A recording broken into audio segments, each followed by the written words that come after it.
with these two, but the one thing I know about sports, you need rivalry.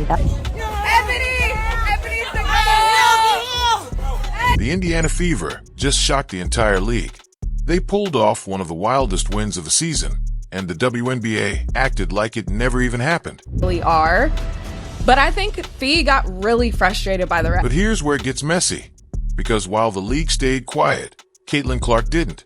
6 words in the locker room, boom. I feel like it was a little bit of that physicality and a little bit of the refs that... Suddenly the league scrambling, reporters twisting the story, and fans everywhere asking the same question, what are they so scared of? Then, like adding gasoline to a dumpster fire, Dave Portnoy steps in with one viral tweet that exposes how backwards this league really is. Knicks dominate Fever to win Commissioner's Cup. But we're not done yet, because now even WNBA players are calling out the league, saying they've had enough. From fake celebrations to players being iced out, this drama, it's only getting started. On Wednesday night, the Indiana Fever did what nobody expected. They lit up the court and snatched their first ever Commissioner's Cup championship. It wasn't just a win, it was a statement. The celebration? Electric. The locker room? Unfiltered. But the league's reaction? Dead silent. You'd think the WNBA would be blasting this all over social media.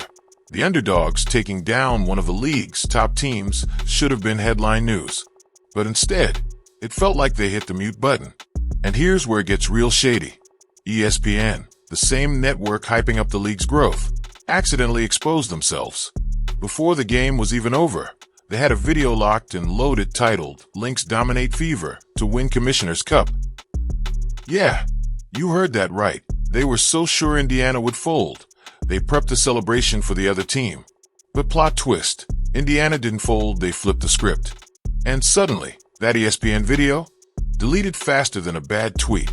But that was just the start, because the drama? Oh, it was only heating up. While the league stayed silent, Caitlin Clark, she let her game, and her mouth, do the talking. The Fever are in the locker room, celebrating. And that's when Caitlin drops the coldest line of the night. Everybody in the league is sick. 6 words. That's all it took to send shockwaves through the WNBA. And the internet knew exactly what she meant. Sick of seeing her everywhere. Sick of the attention. Sick of the fact that, love her or hate her, Caitlin Clark is the reason the WNBA is even on people's radar right now. And let's be real, she knew exactly what she was doing. That wasn't just confidence, that was a message. A reminder that for all the hate, all the downplaying, all the ignored highlights, she's still here. Still winning. Still disrupting the system. And just when that clip started lighting up social media, someone else stepped in to fan the flames. And the league wasn't ready for what came next. It didn't take long for the internet to run with Caitlin Clark's savage moment. But then Dave Portnoy jumped in and took it to another level. He reposted the clip, but he didn't stop there. Portnoy, never one to hold back, called out the WNBA with one brutal fact. Maybe the dumbest thing the WNBA does is paying the champs of the Commissioner's Cup more than the real champs. Insane. And here's the crazy part, he's not wrong. Think about that. How does the winner of a mid-season tournament walk away with more prize money than the team that battles through the entire playoffs and wins the finals? That makes no sense. But honestly, are we even surprised? It's the WNBA. Logic. Consistency. That's optional.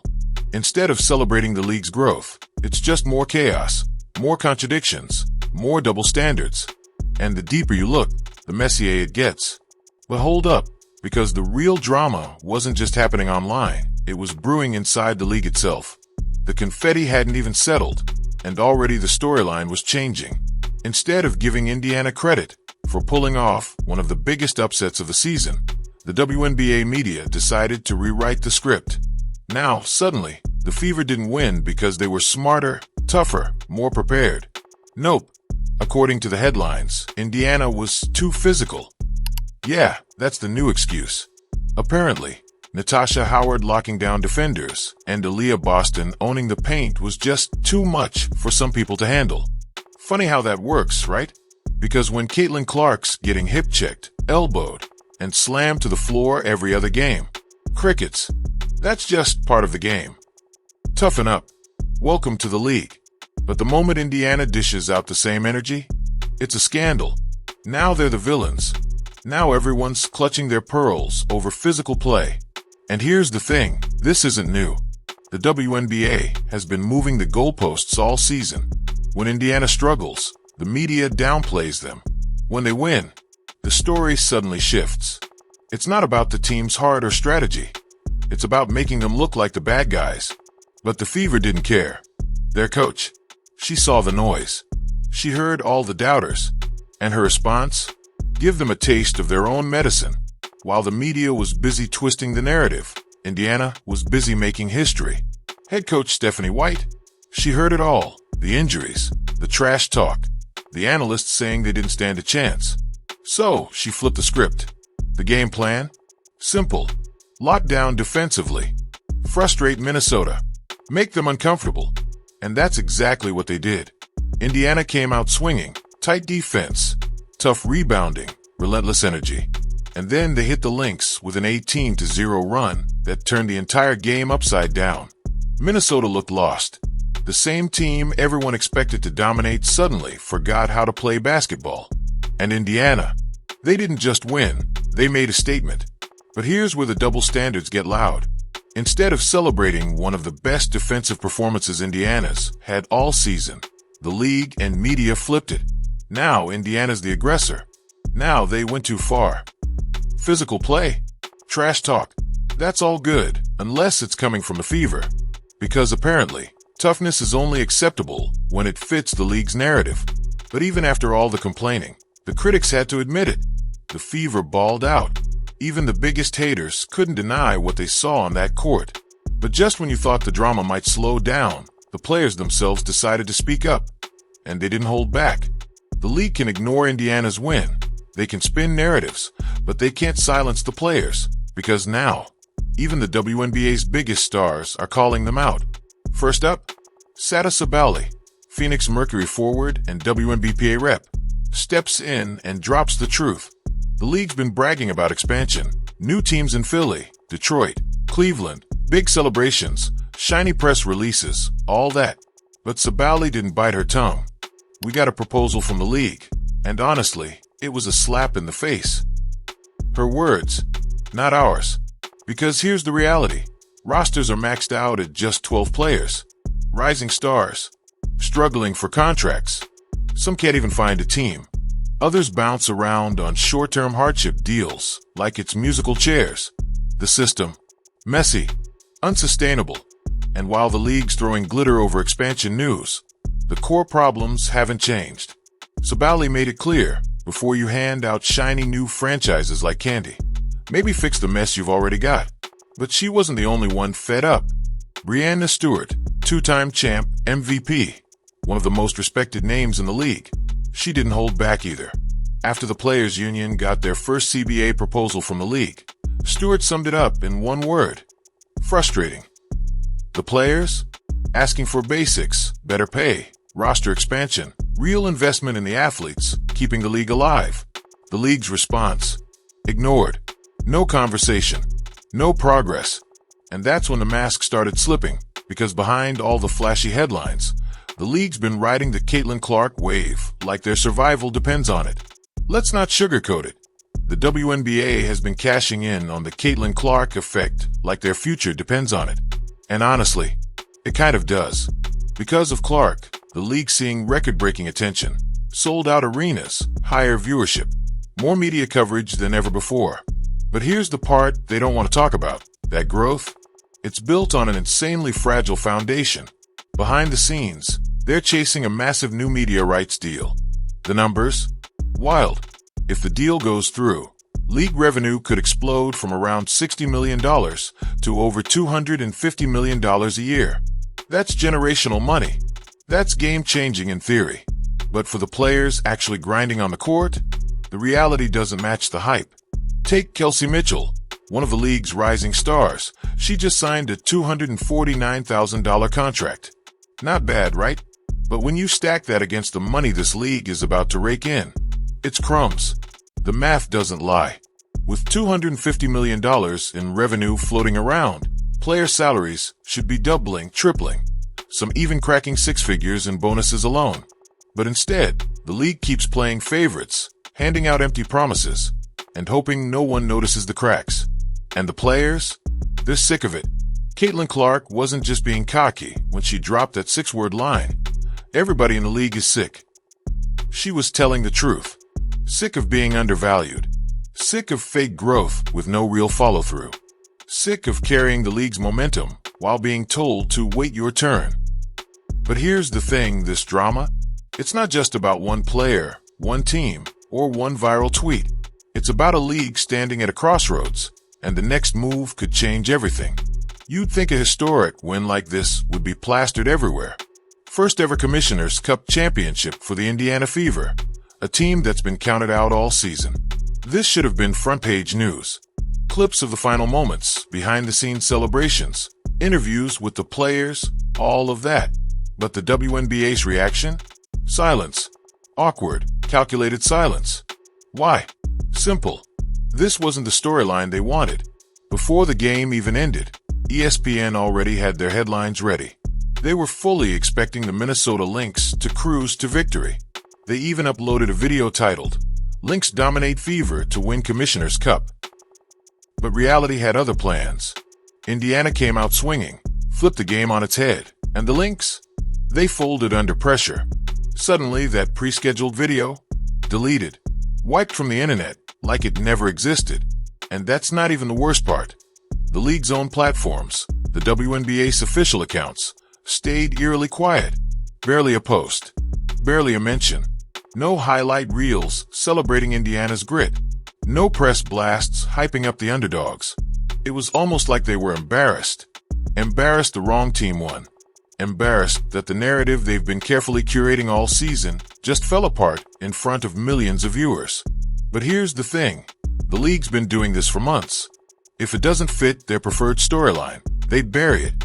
If a team like Indiana defies the odds, they downplay it. And fans, they're starting to notice.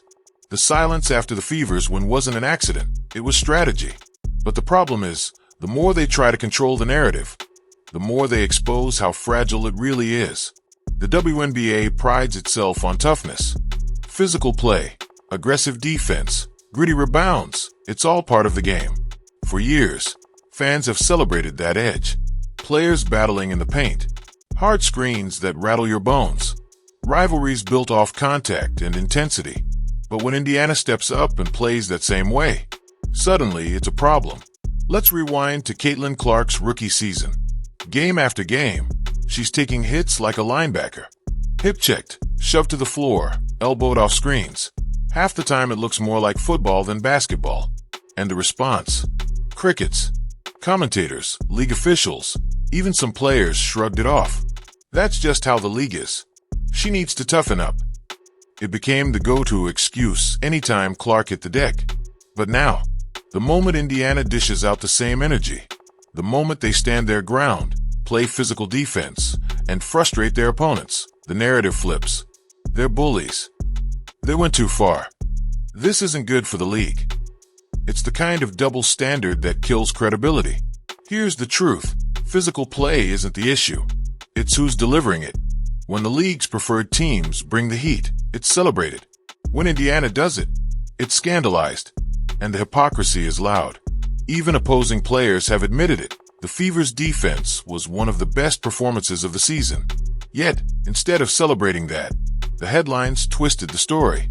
Toughness is suddenly villainized, but only when it's inconvenient. The message: know your place. Play tough, but not too tough. Stand your ground, but only if it fits the script. But Indiana didn't fold to that pressure, and the league wasn't ready for it. Let's get real. The WNBA's current explosion in popularity? You can trace most of it back to one person, Caitlin Clark. She's been a walking headline from day one. Breaking records, selling out arenas, driving merch sales through the roof. Fans who never watched the WNBA before. Now they're tuning in, packing stadiums, buying jerseys, all because of Clark. The league knows it. The media knows it. And whether they'll admit it or not, they're banking on her star power to carry them into a new era. But here's the catch. They want the spotlight without the controversy. They want the ticket sales without the backlash. They want the social media engagement without acknowledging the polarizing attention Clark brings. It's a balancing act they've been failing miserably at. On one hand, they can't deny her impact. TV ratings have shattered records. Games featuring Clark have pulled in millions of viewers. Brands that never touched women's basketball are throwing sponsorship dollars around like confetti. But at the same time, they've tried to downplay her influence. They've buried her in coverage, avoided highlighting her biggest moments, and let her take hit after hit on the court with zero accountability. It's almost like they resent how much they need her. The Caitlin Clark effect has made the WNBA more visible than ever, but instead of fully embracing that, the league's trying to have it both ways. Profit off her success, while distancing themselves from the controversy she sparks. But here's the truth. They can't have it both ways forever. And the longer they play this game, the more they risk alienating fans on all sides. Expansion sounds exciting. New teams, new cities, more opportunities for players to shine. On paper, it looks like the WNBA is finally leveling up.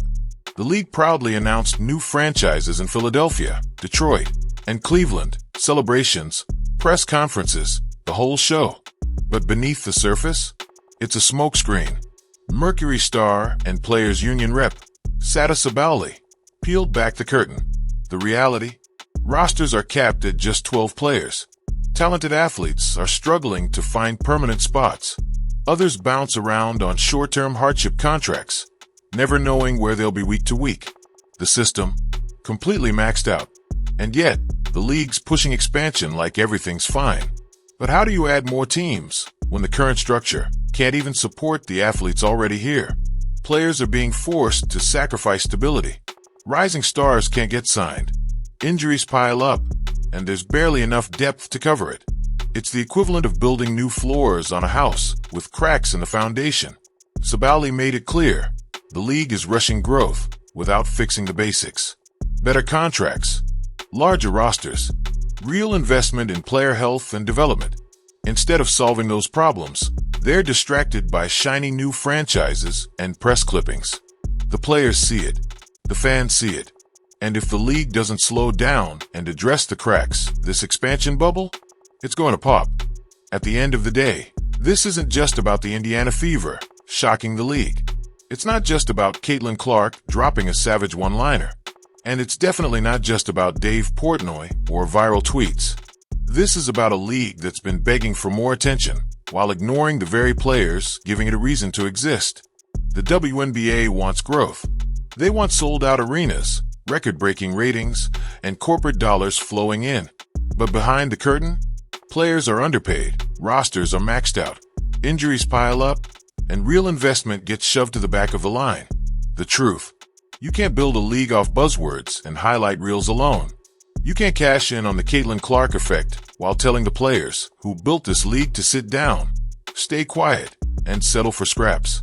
Because this moment, the Fever's win, the locker room drama, the league's silence, it's all connected. And it's forcing a bigger conversation the league can't run from anymore. Is the WNBA ready to grow the right way? Or will they keep playing favorites, rewriting narratives, and hoping no one notices the cracks? One thing's for sure, the players, the fans, the entire basketball world, they're watching. If you're tired of the double standards, the silence, and the fake narratives, drop a "Stop the Sidelines" in the comments right now. And hey, make sure you're subscribed with notifications on, because trust me, this drama, it's far from over.